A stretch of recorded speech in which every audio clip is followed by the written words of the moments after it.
Kalian tahu nggak kalau misalnya ternyata besarnya akson pada tubuh makhluk hidup itu menentukan seberapa cepat suatu sinyal itu diteruskan dari satu akson ke akson lainnya.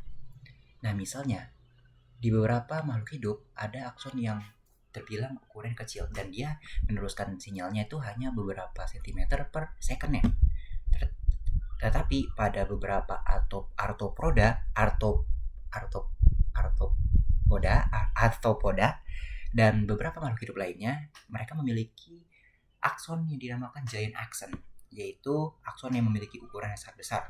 Nah, giant axon ini walaupun dia hanya berbeda 1 mm dari akson makhluk-makhluk hidup kecil yang lainnya, itu ternyata bisa meneruskan sampai 30 meter per secondnya. Nah, pertanyaannya, kenapa sih di manusia itu aksonnya atau di makhluk-makhluk hidup lainnya yang sudah lumayan kompleks itu aksonnya kecil tapi dia bisa meneruskan sinyalnya itu dengan sangat cepat.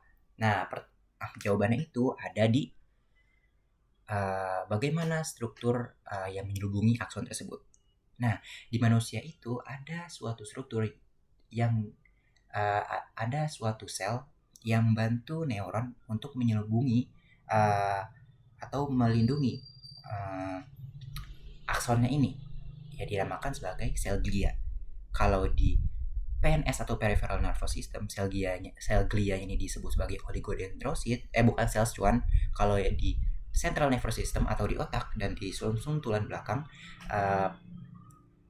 sel glianya ini disebut sebagai oligodendrosit.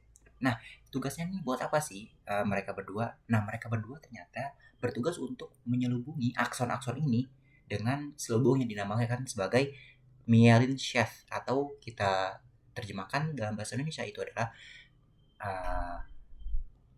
selubung myelin. Nah, selubung myelin ini gunanya buat apa? Ternyata di selubung myelin inilah kunci mengapa manusia dan makhluk-makhluk hidup lainnya itu memiliki kecepatan penerusan sinyal yang lebih cepat dibandingkan akson makhluk-makhluk hidup lainnya yang memiliki giant axon itu.